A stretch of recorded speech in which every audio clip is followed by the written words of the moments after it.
Homebrewed Christianity. This is Bo Sanders. Last week, my partner in crime, Tripp, got to sit down with his good friend, a friend of the podcast, one of our favorite New Testament scholars, and a deacon, Daniel Kirk.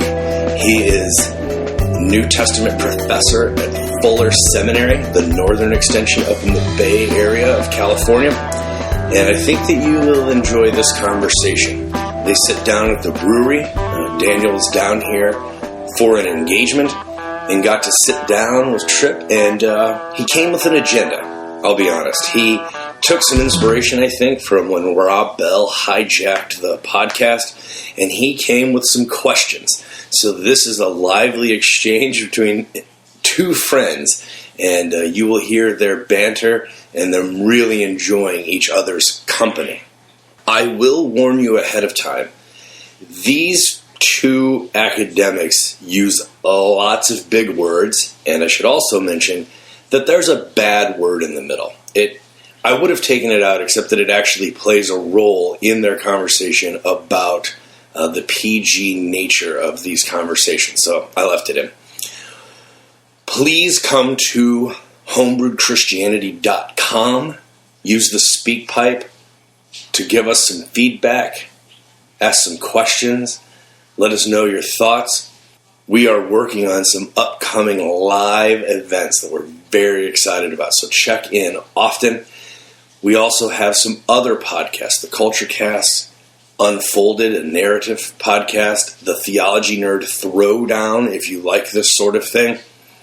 Kirk and Tripp cover everything from why God has to be at least as nice as Jesus to the difference between liberals and progressives.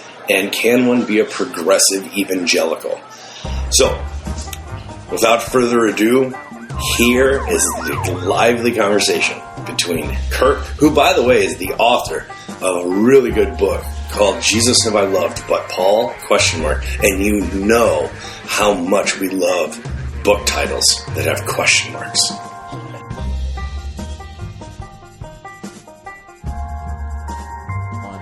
Nice.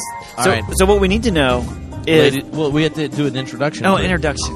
Ladies and gentlemen, the sexiest man in San Francisco. Yeah, that has clear glasses and is a New Testament professor. I don't know what your competition is in that category. Oh, it's pretty stiff. And homebrews. It is right here. Daniel Kirk. And he's back on the podcast. And we are at the Bruery, which is a brewery. It is. But it is the Bruery. Yes. And Brian White, a student of yours. Yep. A local... a deacon, a homebrewed Christianity deacon of legend. Yes. Is here. And you want to know a dirty secret? Tell me a dirty secret. And just between you and me, right? Correct. And the deacons. Uh-huh. Yeah, I'm also a deacon, by the way. I listen to Homebrewed on a regular basis. It's this and, Dong Teeny and the New Yorker Fiction Podcast for me. That's great company. It's great company. So which are we, though? Are we like the one you listen to on the toilet, or like on a walk, in the BART?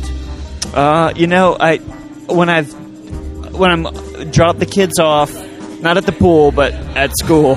Is that a North Carolina expression? Oh yeah. And we make it racist in North Carolina. I don't want to know. No, I didn't know it was racist till I was pointed out. It was like pointed out to me, and I was like, oh, that's not good. Yeah. Thanks. I've had to process a lot of my inheritance. Anyway, go ahead. It makes sense given who I learned it from. Yeah, so drop the kids off, listen on the way back. You're never quite sure where in the G to PG-13 rating one is going to be with homebrews. So, sometimes I don't want to expose the kids to that, so we'll listen to the Mountain Goats or something instead. In my imagination, you are the Mountain Goats. Like, you're their biggest fan. You listen to them all the time. This is true. I do have a T-shirt that says I only listen to the Mountain Goats, and it's relatively true. That is, it's believable. So you break into song when you're doing this thing. You'll do your Faniac, and whatever, and you've got your band. So if your academic career never took traction, Which and is you were quite possible. and you were going to be the something of the Christian music scene, who would you be? I've already ruined that as an opportunity, right? No, you haven't. Because Word Records is like, you know what we need? That dude from Homebrewed Christianity. Yeah? No, I don't think they are. I'm pretty sure. Yeah, no, but come on, you got to. I'm looking for an analogy here. I want them to. I want you to help the deacons to enter into your heart. And let me help you out. One of my backup plans at various points in my life has been to be the Weird Al Yankovic for the Christian world, because I'm not a gifted musician, but I can hear rhythm in songs, you can hear it. And so I can hear alternative lyrics constructing themselves So as I listen. You have like a Mark Driscoll joke version of Beat It? You know, I don't quite have the Mark Driscoll joke version of Beat It, but I do have the as the dog returns to its vomit, to offset as the deer, for the old school. As the dog returns to his vomit. Yeah, very rarely you get a song that I actually hate enough that I will try to construct an alternative lyric to give myself something entertaining, like Heart of Worship became It's All About Jews. It's all about Jews for Jesus. It became a Galatian praise song that I talked about in my blog. Jews for Jesus, like completed Jews? Yeah, like, I'm sorry, Lord, for uncircumcision when it's all about Jews. It's all about Jews for Jesus. They were like the Southern Baptist funded completed Jews for Jesus. Yeah, The whole mission board paid for them. They did. They were like, we're Jews, but we're completed Jews because Jesus is our Messiah. Yeah. And we should go get other Jews to get completed. My theory is a way to proselytize, even if that was your goal, would not be to go to one of the 5 world religions and tell them, guess what? We're the completed version. But you have these crazy ideas that you foster. Which brings me to my next question. Even though I was going to answer the first one. Oh, okay. Oh, bring it. So when I retire, I want to be the front man, or learn to play the B3 organ for a Rolling Stones cover band. So because I have a body like Meatloaf doesn't mean I don't have moves like Jagger. I don't need no beast burden. See? Yeah. See, Daniel just. This is what I wanted to tap into right here. This is what I was looking for. Yeah. So, this little segue here. That's subverting the norm thing. You describe your own theological posture as progressive. Is that correct? That sounds good today. Okay. So now that people are like giving liberal a bad name, I feel like I want to just re-embrace it. Okay. Just for fun. Okay. So is progressive or in the way evangelical, because that would even be more fun. Yeah, come join us. Anyway.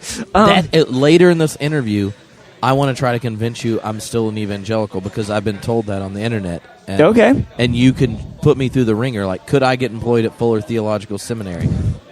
And I want you to ask me all those questions. All right. Well, we'll have my last name's Fuller. That's a good point. And we'll do your theology exam for your Fuller appointment right here, and we'll work it over. Better way, right at a church. Yeah. Okay. So, define progressive for me. First of all, is it an adjective or is it a substantive? What is it? Is it like, could you be a progressive something else, or is progressive the thing itself? Tell me. I think Christian's the bigger word. Okay. And that's why I could pick a lot of things to stick in front of it. But I think if you say, like, I'm kind of theologically progressive as a Christian, then what it means is you're in the liberal tradition, which means that Scripture and the tradition, be it the creeds or your particular denominational tradition, have been decentered as final authorities, and it also include your experience, and then reason, science, and that kind of stuff. Progressives... It sounds like a Wesleyan quadrilateral. Right. but Wesley had a hierarchy in his, and so we could say we're radical Wesleyans. Okay, and then and that they're mutually they're interpenetrating for all the Trinitarians out there, and that progressives are those who take the experience of people from the margins and the underside seriously. So the critiques of feminists, queer theology, black theology, all the liberation theologies, eco theology, and that kind of stuff, and which because the liberal theology was the bourgeois intellectual theology of 19th century Germany, and so what does that inheritance look like in light of not just intellectuals' experience and learning being included, but the experience of the underside being becoming a valid source. And I think you can make good Christological statements of why. Like, the people we put on crosses today should be places where God's truth is revealed, just like the Christ's actual cross. So, so in that sense, it is the heir of the liberal tradition, but in a sort of post-colonial sort of world where you're an heir. An heir. Yeah, sure. And honestly, I really think the only reason they use the phrase, because could you find a liberal who's like, "Hey, I'm a liberal Christian because I don't take queer, Hispanic, black, and women's experience seriously, and I'm not worried about the planet." Like, I don't know a liberal who would say that. So I really feel like progressive is more Rush Limbaugh's fault, that he's made liberal a dirty word. And so you need a new one. Right. But, branding is whatever. That's why I've decided, because I hate church hierarchy, to call everyone that listens to podcasts a deacon. So then people don't get all hung up on their status in the church. Except that makes you a second-class citizen if you're Presbyterian, because the elders are the real people. You, Daniel, hereby are known as the elder of San Francisco. And dang. Yeah, there you go. We'll be convening some sort of deacons meeting in San Francisco. Well, no, the main thing is now that you're Mark Scandrett's authority. But I just want you to know that Lisa was already made guru. Oh, I see. This is a problem. But I can give titles out. No, that's okay. And if you have a title and propose it, I can just affirm it, because I'm open and affirming to ecclesiastical titles and positions. Nice. Yeah, if you would just write that letter to Fuller's HR office to tell them that you've ordained me to be the teaching elder in the Homebrew Christianity Church, so that I can get the tax deduction, that'd be awesome. Okay, so you've got this distinction between progressive and liberal, which is cool. I mean, it's your thing. Do what you want to do, right? We were talking a little bit earlier before we came on the podcast about... Hey, do you think that means there could be progressive evangelicals who aren't liberal, who take all those experiences seriously, but don't give equal weight to kind of scientific reason and discourse? So you're saying to be an evangelical is to not give weight to scientific discourse? I would say that at this point, the evangelical tradition has a very different relationship with science. Like, if you survey a mainline Protestant congregation, I'm pretty sure the Pew Foundation says 85% believe in evolution. And if you survey evangelicals, it's 20%. And even the Pope calls evolution a fact at this point. Yeah. So that's what I mean. I'm not in, like, most people may not know this. Nerds in almost every type of... Here's nerds that are Christians. So, like, if your job is being a Christian nerd and studying something religious, it's like almost all of them care about the planet and the poor and are smart and think science is a wonderful avenue to understanding how God works. Right. So it's totally a mass marketing thing. I was just making sure, because I know some liberals are just like, evangelicals are crazy. Why would you hang out with your friend from Fuller? Yeah. And it has nothing to do with the intellectuals. Yeah, I think this is a good point. Maybe their endowment. And I think, I have an uneasy sort of relationship with the term evangelical, just because the way that we tried to define our insider identity, especially at Fuller, which has historically tried to to walk, kind of the left-turn edge of conservative Christianity. Left-turn, I like that. You like that? We in the 70s, Fuller decided that it wasn't going to stand by inerrancy, for example, which is, for many folks to our right was when, Fuller sold its soul or what have you. I've heard. Yeah, you hear. And every now and then, I'll blog something about how, if you're not reading the Bible as a ways to witness that God has revealed himself in Jesus, then you're reading it wrong. And I hear, well, there go the liberals who sold themselves out in the 70s when they didn't believe in it. So I know. It's always good to have a leftist. So like part you of as my friend. part of the challenge there is that I think evangelical and popular culture is tantamount to what historically fundamentalism has been in America, where somewhere in the history of evangelical, it was actually supposed to be an alternative to fundamentalism. It was a socially engaged Do you think think it's 1979? Like when Jerry Falwell becomes a Southern Baptist and process theologians, women who are ordained get excommunicated out of the Southern Baptist Convention. And remember, this is the biggest evangelical denomination. Yeah. You remember, Southern Baptists used to be smart. Like, they were in charge of stuff at the American Academy of Religions, Society of Biblical Literature. Yeah, the people who got run out of Southern Seminary, those are sharp people. And I was conceived at Southeastern, and my dad's church history PhD advisor disappeared, and there you go. Anyway, I wonder if like that move, like imagine Jerry Falwell was an independent Baptist in the 70s who was against Southern Baptists as crazies. But by the end of the 80s, in the Reagan Revolution and this weird blending, he was mainstream Baptist. Yeah. I just felt like that just, I don't know. That seems to me like a big switch. Yeah. That may very well be.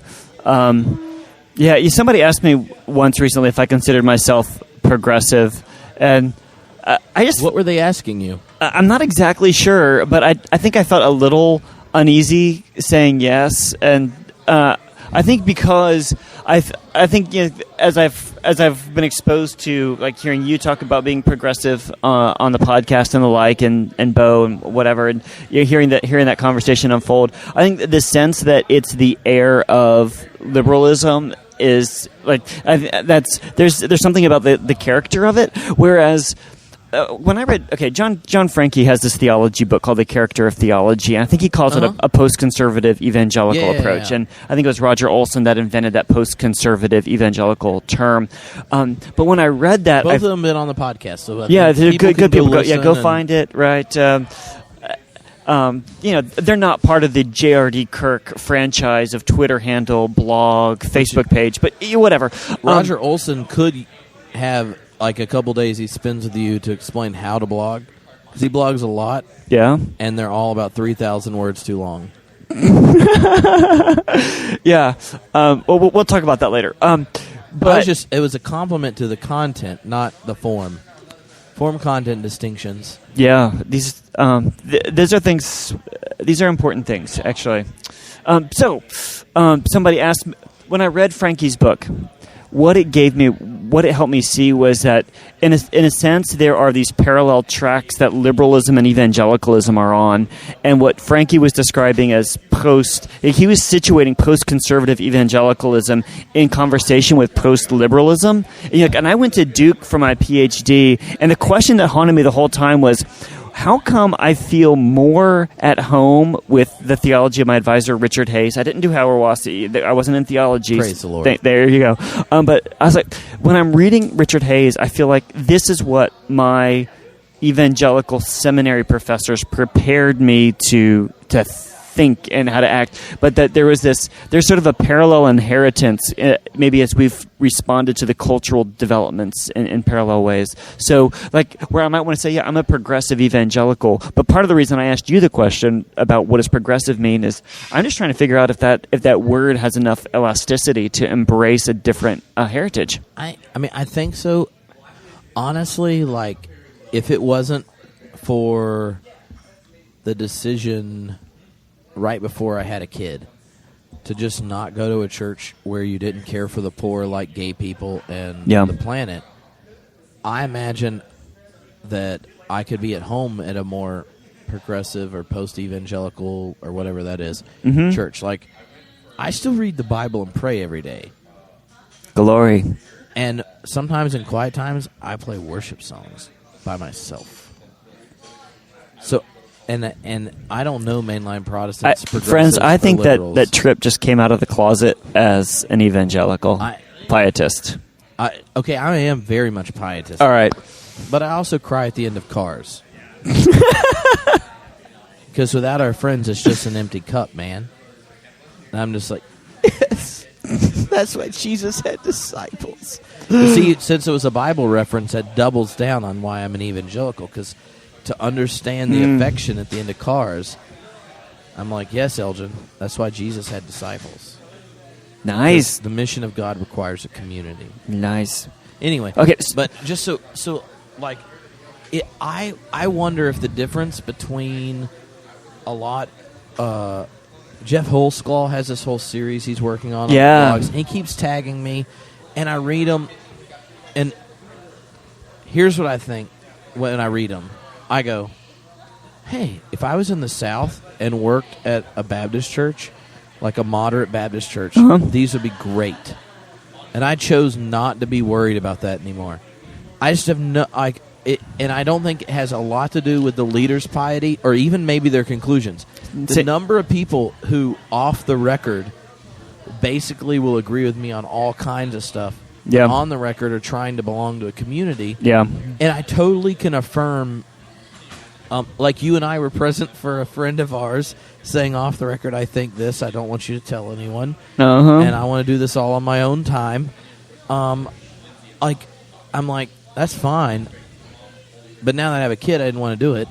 So I just don't want Elgin to go, hey, can my gay friends get married? Or if I'm gay, am I affirmed? And should I care for the planet? No, we should debate global warming and evolution. Yeah. So I totally think that when it goes to leaders, a lot of them, if they're hanging out and there weren't mics on, we'd have a lot more in common. Or if you're AAR or some academic thing, you have more common. Yeah. Or if you're at a minister's meeting, a lot more in common. It's more the constituencies that fund whatever it is you're doing. Yeah. One of the very popular evangelicals that you've even already mentioned, Hezro blogs the opposite of audio I have interviewed, like after the interview with him saying, like, no, I really think this and this and this. And then he writes a blog post the opposite. Yeah. It's like, but his logic is, I'm trying to bring people along, which I get, and that's fine. If you're a grandparent, cool. But it was that's why I'm not trying to be negative. It's like it's totally a parenting decision for me. And so I see progressive and I connect it to mainline, more liberal heritage, even though that's not where my wife and I belong most of our lives. Because when I tell Elgin the story of my church, I want to say, your mom and dad worked at Disciples of Christ and UCC churches. We're the first on race, first on ecology, first on the gays, and we care about the planet and the poor and all that kind of thing. And it's totally that. So it's not even a theological issue. Because I promise that his peers in his Sunday school class don't light candles, pray, and read scripture at dinner. Right. That happens at our house. Right. Okay, so how is what you do? You're a youth pastor, right? Minister of Children, Youth, and Families. Okay. The cool pictures I see of you are hanging out with your youth kids. That's awesome. Yeah. So how is what you do with them shaped by your... I really want to know is how it's shaped by your progressive theological stance in general. I mean, you could talk about the church location where, maybe how is what you're doing here different from what you would be doing if you were at a large church in North Carolina in a more, Southern Baptist kind of vein, but I'm curious as to how it shapes what you do. We're very so the church, or at least the youth group part, is run by a youth council. So it's 8 teenagers. They've all gone through confirmation, and in confirmation, I try to talk everyone out of being Christian. Okay. So which is what everyone wants their youth pastor to do, right? We're going to give our children to you so that you can convince them that this faith that we're trying to hand on to them is not worth keeping. Well, I think I wouldn't do it in an evangelical church, but in a mainline one, it's like the last thing you have to do before your parents don't make you go to church anymore. And so they're more or less forced into it, or they're people that are going to keep coming anyway, so they get the point. Yeah. So I'm like, I'll go to bat for you if you don't want to get confirmed. And I want this to be a good, authentic experience. And what we're going to do is for 6 months just do some, we do some Mark Scandrett style experiments in truth. We read through one gospel, and I'm like, what? And you have to answer, what's a disciple, and what do you say of Jesus? So our youth council is run by the ones that have chosen, kind of gets what a disciple is and chooses to be one.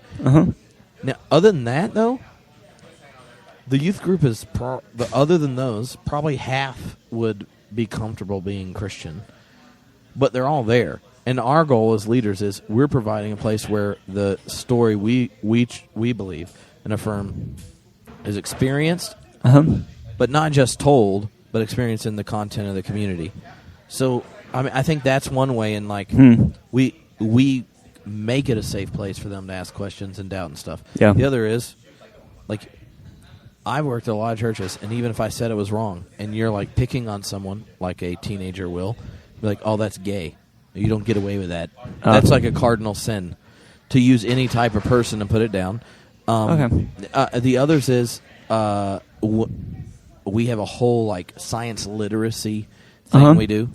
They all ask those questions. I assume that most of them are deist or agnostic, and that science is the reason they don't want to be a Christian. Okay. And by the end of Science Month each year, multiple ones are more comfortable with their faith. And if you can rock the quantum physics well, they have started praying. Nice. And the other is that their parents are so comfortable with mystery that if you create big, mysterious places and ask a lot for them to embody the mystery, I don't get in trouble here, and at other churches I have. Interesting.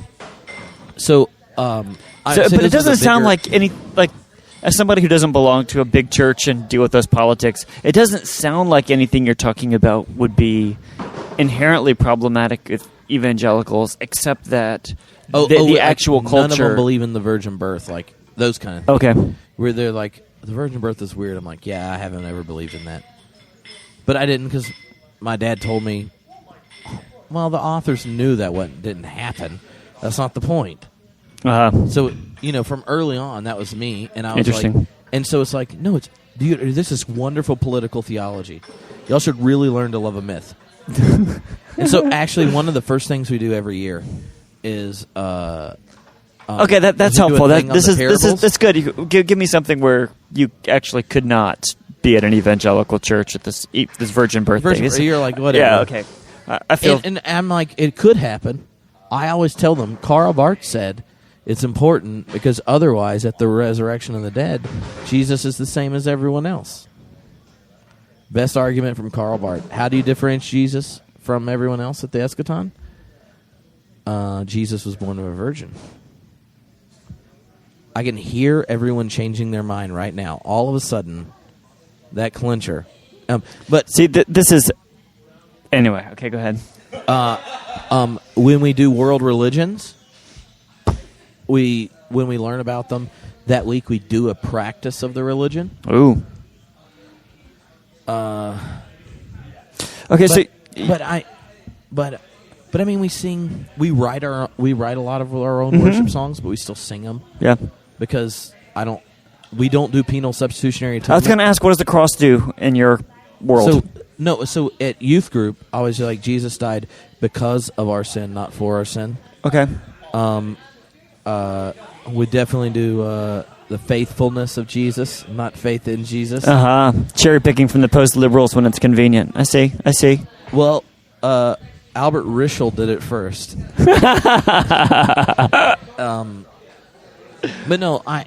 But honestly, like the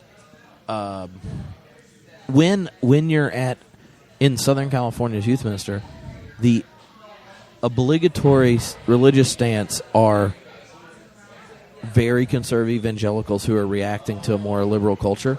So they assume we think all these other things. So when they find out that that's not what we think, they're like, oh, that's nice. And they assume we think things that are crazier than like Disciples of Christ Youth in Winston-Salem, North Carolina. Huh. Because conservative Christians in L.A. feel like they're a minority and they're like all like hardcore and Right.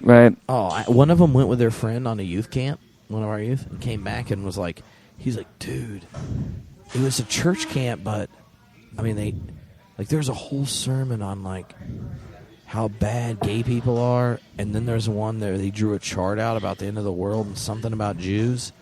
And you know he's going on about this, and I'm like, yeah, I've had that before. I know what you're talking about. He's like, no.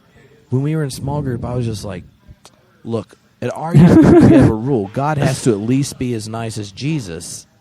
And I was like, yeah. Okay. Anyway, now this was actually my top question that I brought with me.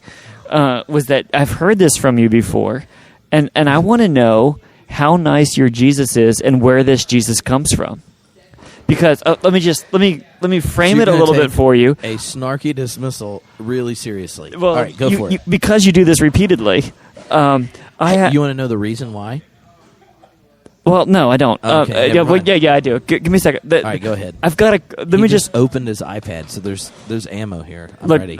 I just have notes. I have a colleague, an Old Testament professor colleague, who says that he prefers to teach the nice God of the Old Testament rather than the mean, vindictive God of the New Testament. And then he starts whipping out how many times Jesus talks about hell and all this kind of stuff. So I know Rick Santorum loves women, too. Everyone he finds, I'm sure. How nice is your Jesus? How did he get that way? And then you're going to tell me where it came from. Well, or you're going to tell me where it came from first. I imagine our Anabaptist friends and I will share a lot in common. So Aquinas, this is fun. When Aquinas said how to read the Bible literally, the definition of a literal reading is to read the text as God intended it to be read. That's the official what's a literal reading? It's not to read the Bible and repeat back what the Bible said. Right. And that's literal. To read it literally is to read the Bible as God intended it to be read. And so, given that I'm a Christian who affirms all three persons of the Trinity, when one of the three persons reads the Bible, I assume that's how God intended it to be read. So when Jesus says, "But I say unto you," I go, that was a snap. That was hermeneutical key. God intended it to be read this way. And so the act of rereading, so that you end up reading against text and reading through text again, okay, and all that kind of stuff in light of a very Christocentric hermeneutic, yes, is extremely essential to me. And so Karl Barth would be very proud, by the way. I just want to lay that out here. No, I think Karl's completely right there. I appreciate especially how Wolfhart Pannenberg appropriates it in Volume 2 of his Systematic. Second part, y'all should go read it. But that once you recognize you have to interpret a text, then as a Christian, the text we're reading, you should read through the Word. And so when you're saying God has to at least be as nice as Jesus, is saying, when you read the Bible, if God looks like God has a character contradiction, like Daddy is pissed, going to take it out on his son, but if you're friends with the son he just beat and killed, you can go hang out with Daddy for eternity, then you should go, I should probably read this again. Not, the text is wrong, but I should read it again, because the text as God intends it to be read should at least be as nice as Jesus. There's no contradiction of the character of God and Jesus. And as a process person, just like to note that at least with the Syrophoenician woman / Canaanite woman, God evolves. And so, I wish you could have seen the look on Tripp's face as he made an exegetical comment and then looked up at me with this, "Please, New Testament professor, don't beat me with that stick." No, it wasn't a beat. It was just, it was really an offer out of a very difficult follow-up question to check play exegetical games versus you giving me whatever this follow-up question is. I'm sure going to be difficult. But when it goes to God has to at least be as nice as Jesus, what I do is I thought early on, everyone has a playlist, right? Like, if you look on someone's iTunes, no one listens to albums anymore. That's why post-liberals are crazy. No one sits around and just reads the Bible so much that it takes like a beautifully gifted minister to help everyone see how awesome reading Paul is if you've hung out with Richard Hayes. Richard Hayes' Paul book is one of the most beautiful ones because of all the echoes, right? He starts picking up how sensitive Paul is to all these themes running through 2nd Isaiah and how he reads Romans 5 through 8 and the end of sin, law, and death in Romans 5 through 8 through reading the 2nd Isaiah passages. And it is if you ever get to understand it, then when you hear it, you're just like, yes, I'm going to read that every day. But most people never get there. They don't even listen to all of like Led Zeppelin No. 2, even though it's an amazing album. They listen to favorite songs. They have a playlist. If you go to like Most Played, you're not going to have your top 10 on any even the same albums.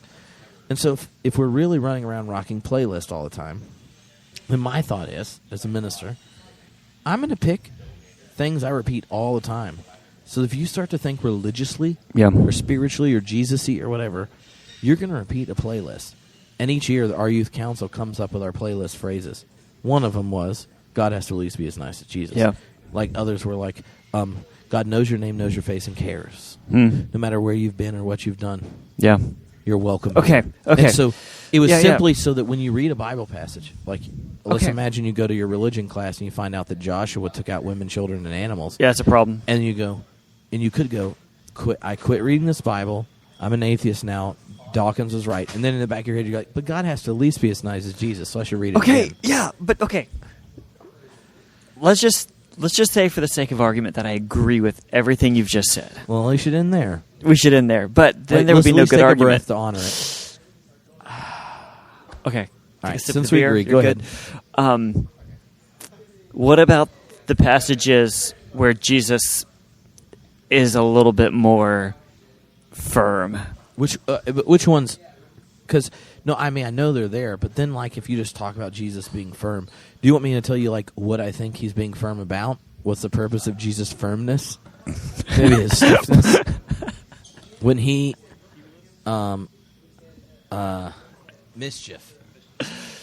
When, Tripp just ordered a bottle of mischief, like he needs a bottle of mischief. That's right. Rawr. No, so when Jesus is being firm, my theory is there are two groups of people Jesus told to go to hell.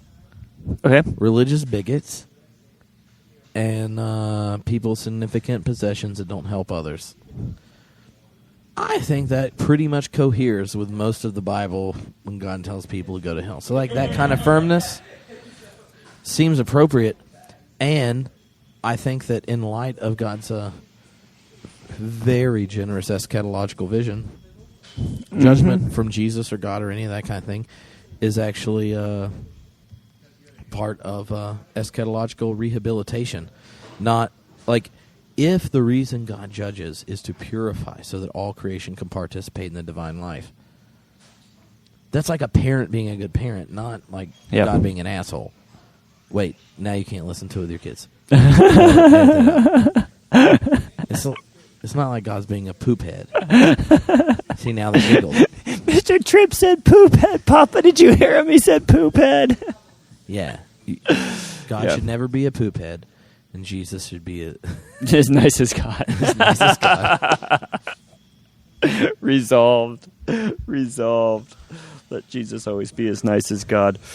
And I say that, and like if you got pressed for a while, then I would say that like the four Gospels we have are narratives that are expressing not just the historical person Jesus, but the experience of the risen Christ in the Christian community. Yeah. And whatever it is we're doing when we're Christians, what we're doing is the community of the Spirit that's built in response to the event. It's being faithful to this event, not this like. I think actually the fact the Bible was written down was problematic. I mean, I'm glad it's there to read and stuff, but I think it leads to like really smart people like getting really mad and hung up about things that aren't that important necessarily, and they avoid the community. And then people in the community just point at Bible passages and never get to know each other and themselves well. Yeah. And so, like, the Bible and the church were secondary things. The primal thing was, like, human beings being transformed by Jesus. Yep. Being, like even, like, if you look at the Didache, it looks like this, like, yeah, Jesus meant the crap in the Sermon on the Mount and do the best you can. And, here's what Jesus was doing. It was awesome. And you can't handle this junk. Like, to me, there's a sense in which the text creates boundaries that wouldn't be there. So if we didn't have an argument about Bible stuff, but it was just about Jesus, our piety, and our relationships, and what that means in our lives, you and I could be at the same church and teach at the same school and all that kind of stuff. But if we have the politics of the Bible, then other crap comes in, and it's not even that important to either one of us. That's that's the thing that drives me nuts. If the Bible gives life to communities, to people, awesome. But if it actually inhibits bonds being made in the body of Christ across different types of believers, then that's problematic. Yeah. But God has to at least be as nice as Jesus is basically going, like, I actually think that when God told us who God was, it was in this first century Jew. Yeah. And I say that not just in this, like, extremely, Tripp believes in the incarnation way, but in a, like, well, apart from that, like, apart from God telling us who God is, I don't really know where you begin. Right. Because honestly, if apart from that, I don't really know, like, some feelings one time I hiked to a mountain. Like, what do you go on? Yeah. I have not a lot of clue. Yeah. That there's 11 dimensions. Yeah, that works well. That's so okay. Yeah, this is like we're like you're speaking my language now. Like, I am 100% for a hermeneutics of Christological revisionism. I'm an evolutionary Aryan. An evolutionary Aryan. Yeah. The God self-thematized God's self in the life of Jesus, but it was an open relational investment that crescendoed in his life and then was taken up in the resurrection. So it was retroactively effective. Wow. Is this It's a way of reading the Romans bit at the beginning and how to not make the like God having to be an eternal Trinity to be a Trinitarian. Wow. So you have this totally revisionist Trinity thing that you're dealing with. The Trinity was developed out of a commitment to kind of Platonistic notions of philosophy. And so I'm like, well, that died. So yes. How do you recapitulate the same fidelity and commitments to God's activity in Jesus in contemporary philosophy? How is what you just said similar to or different from Philip Clayton's adoptionist Christology that he talked about on the podcast? Well, so Phil had... Well, one is I picked him to be my advisor because we're strikingly similar, and that was before I read the book. Okay. In the book, he gives 3 options. The highest of the 3 is mine. Wow. And then after it, I was like, Phil, did you already have that highest third option on there before I got here? And he goes, if I answer that question, it would either make your ego big or you feel like I really agreed with you, neither of which I want. I don't know the answer, but you want us all to infer that you taught him a little something. He would had to have given me an A. He only gives A's if he learned something in your paper.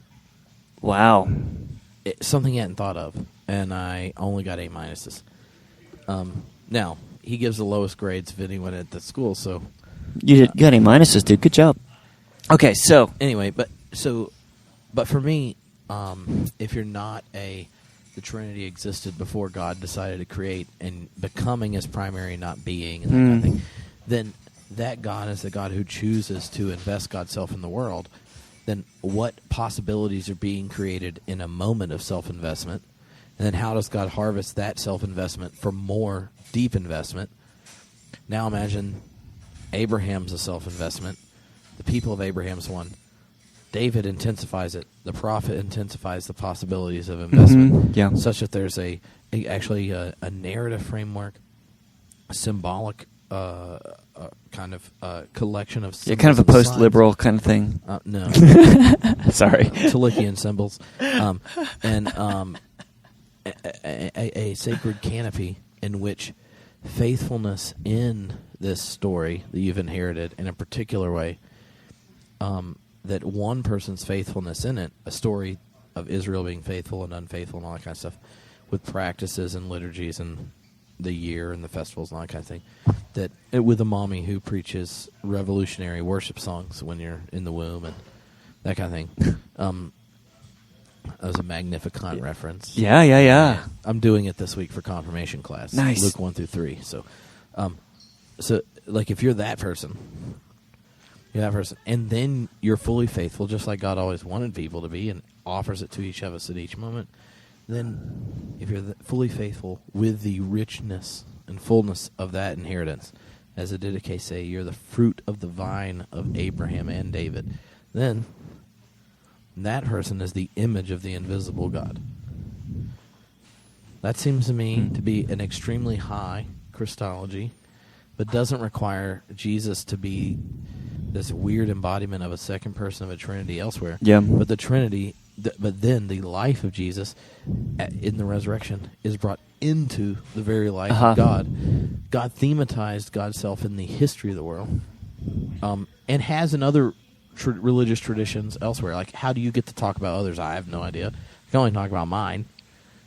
But in the story of Israel, God thematized God's self in a unique and particular way in the life of Jesus, and through the resurrection and that eschatological insight and invitation, you come to see that that this life isn't just a faithful life, isn't just a prophet life or whatever. It's the image of the invisible God.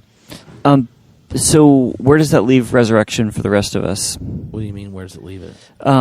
The way that you wrapped up resurrection and divinity could make it insignificant, or is there an eternal thematizing of the life of God in the resurrection of each person? I would say the incarnation. I like the Orthodox better in the sense that the incarnation is a lot bigger deal than the resurrection. I think the resurrection is the obvious outcome.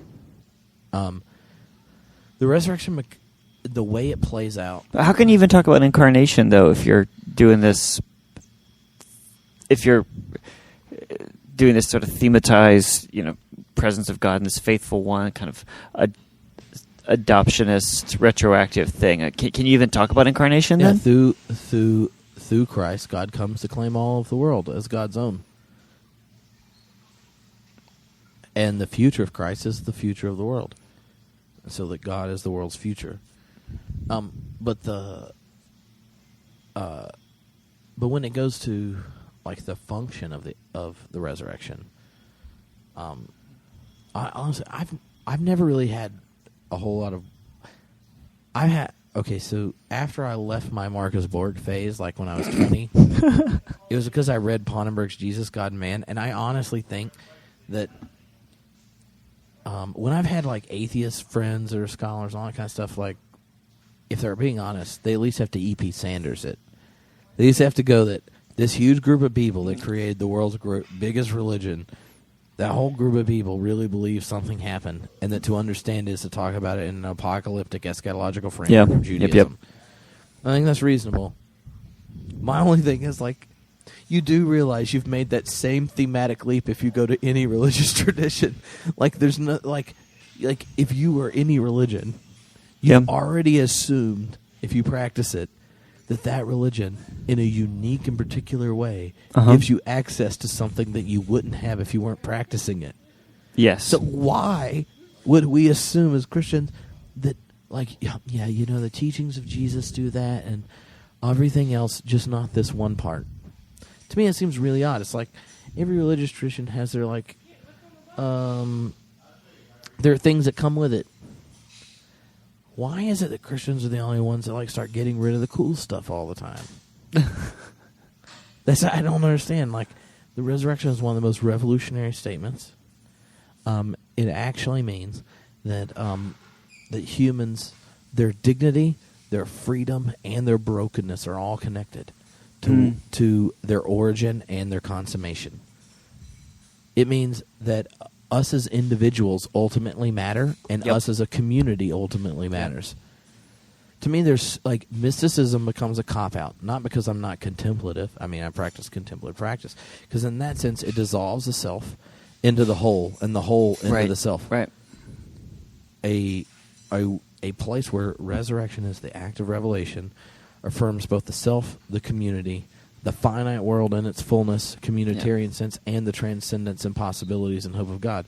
All those things are there because of that. But if you get rid of them, and then resurrection is just like what happens in your stomach when you're like thinking about Jesus and had too many beers or whatever, like it's a letdown. I would be bored if I didn't believe in the resurrection. So then I would be like a hardcore Marxist materialist and trying to like start violent revolution, and which sucks as a pacifist. It does suck as a pacifist to have to start a violent revolution. Doesn't it? Yeah. So that's why I believe in the resurrection, because I don't want to have a gun in my house. No, I'm joking. It was a joke. Maybe. No, I'm just going to let that one sit. And, let it simmer. Yeah, I'm going to let it simmer. But ask be more specific about resurrection if you want. I love it. People might think that was just a dodge, but I don't. I don't think so. I didn't quite get where you're going at the first, but yeah, I'm with you. I mean, I think. Well, Boa edit whatever out it didn't make sense, and then you finally hit your groove here.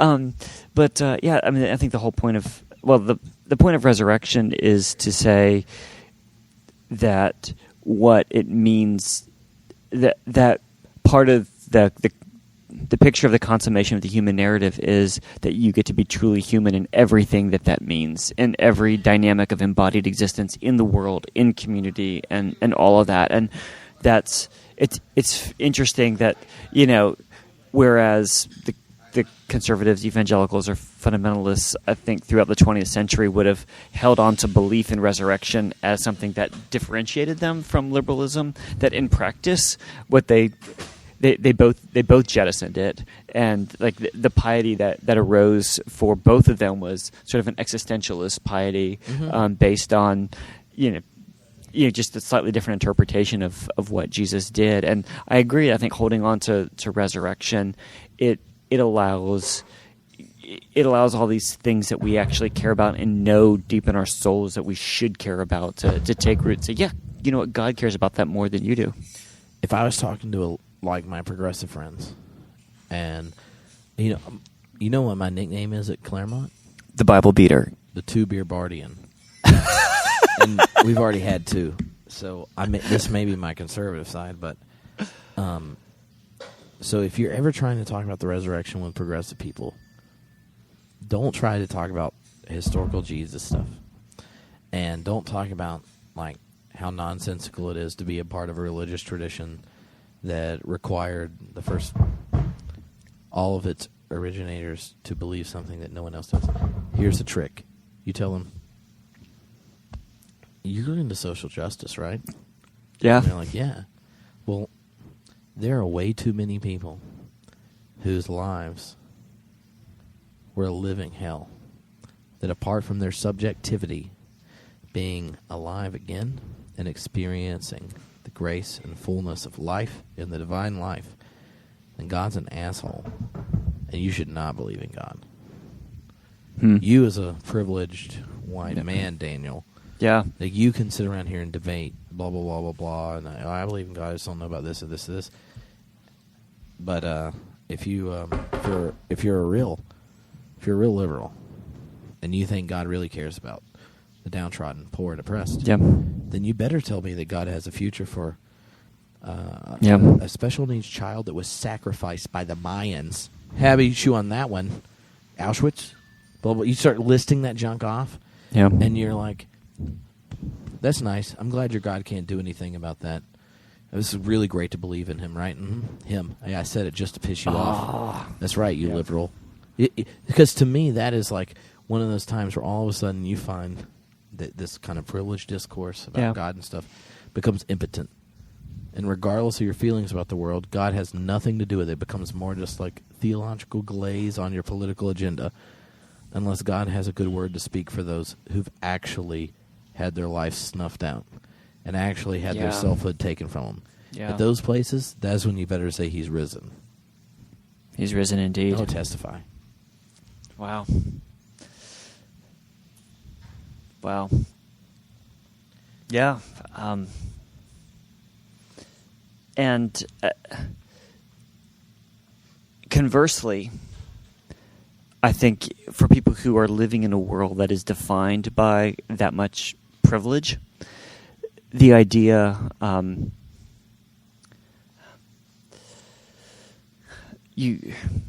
resurrection is the only reason to create any sort of counter narrative to whatever sort of system that you're in, right? I mean, the whole point of crucifixion is to say, I have the political power to do whatever I want to, and that's to snuff you out. And resurrection is God saying, no, actually, there's another way to discover life that can stand against this system, which seems insurmountable, which seems all powerful.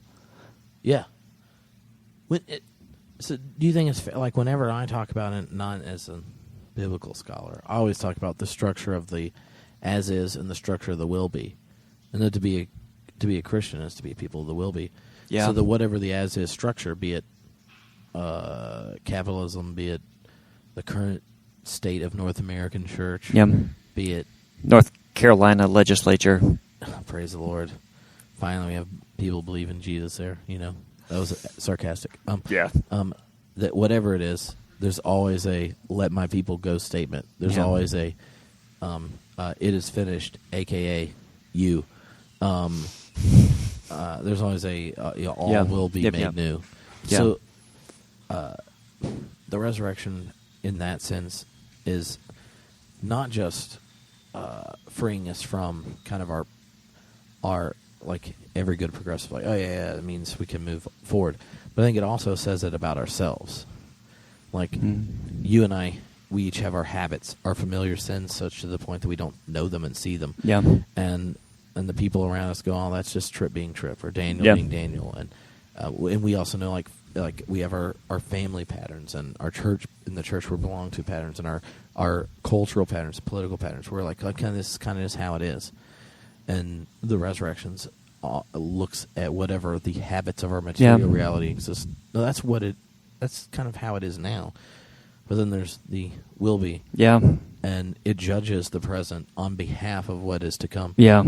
And like it happens at every AA meeting. Yeah. Happens at every Eucharist table. You're channeling Pete now.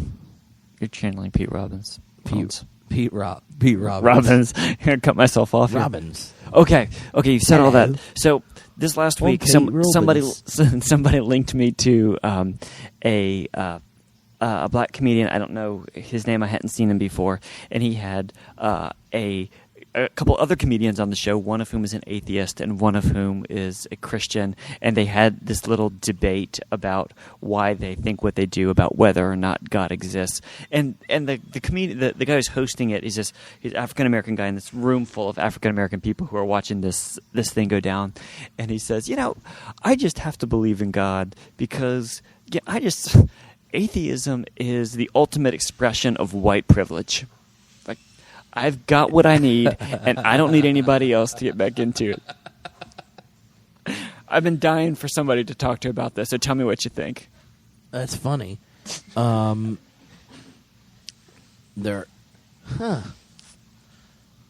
one, I want to watch the video. Put a link up on the website, people. It's okay. I'm trying to think.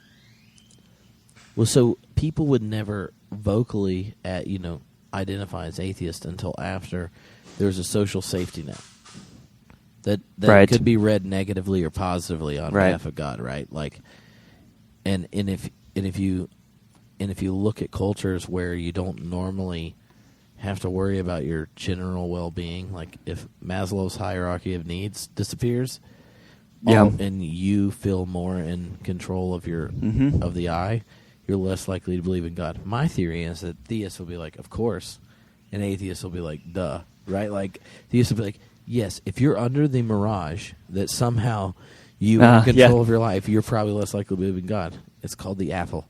And then atheists are like, yeah, if you don't think weird spirits are in trees and shit, right? You don't believe in God. So, right. But I think it's related to the resurrection thing too, right? Where, I mean, to a certain extent, that is that to not need the resurrection is to not need God to create a new world where justice reigns, because you don't think that experience is necessary for God to make good on who God is for God's people. Yeah, actually, Paul Tillich made a joke once that health insurance and Social Security were the worst thing that happened to the American church. Wow.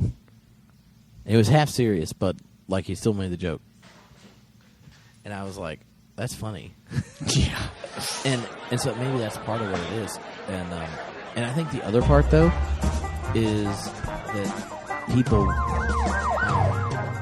when that conversation comes up, part of the deadness of that kind of polar theist-atheist thing is because you engage in the conversation because you feel grabbed by it. And then to be given these kind of like shallow things. I believe in a generic God.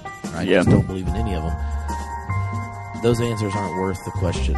Yeah, right. So that's why whenever I hear something happen, so like when my juniors and seniors in high school are like, I think I'm an atheist, I'm like, all right, well, you're going to have to be a good one. So I'm going to send you some Feuerbach PDFs and we're going to talk about it. So nice. That doesn't happen in the evangelical church. No. Your minister's like, well, if you're going to be one, please don't Daniel Dawkins it. You got about being a Taoist?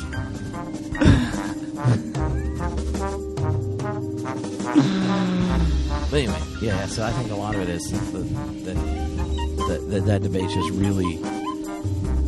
It's like you get set up for this like really good heavyweight fight, right? And it ends in the first round. It's boring, and you're like, oh, really? Mm-hmm. Now, resurrection's interesting. It's particularity. Yeah, Z-Check's interesting. If you say so. Oh, yeah, I like that wink. Anyway, do you have a fun question or something? We're getting the look here. We are getting the look. We've closed the place down here at the brewery, yeah. I mean, the real fun question I wanted to ask you was about how your Jesus got to be so nice, and I think selective reading of the Bible, we all do it, so we're embracing it. It's good, man. We're on. Most people don't know they do it. Yeah. Here's the thing: it's like once you realize that everything's propaganda. Yeah. You just have to you have to theologically choose the best propaganda and embrace it. Praise the Lord. Keep it zesty.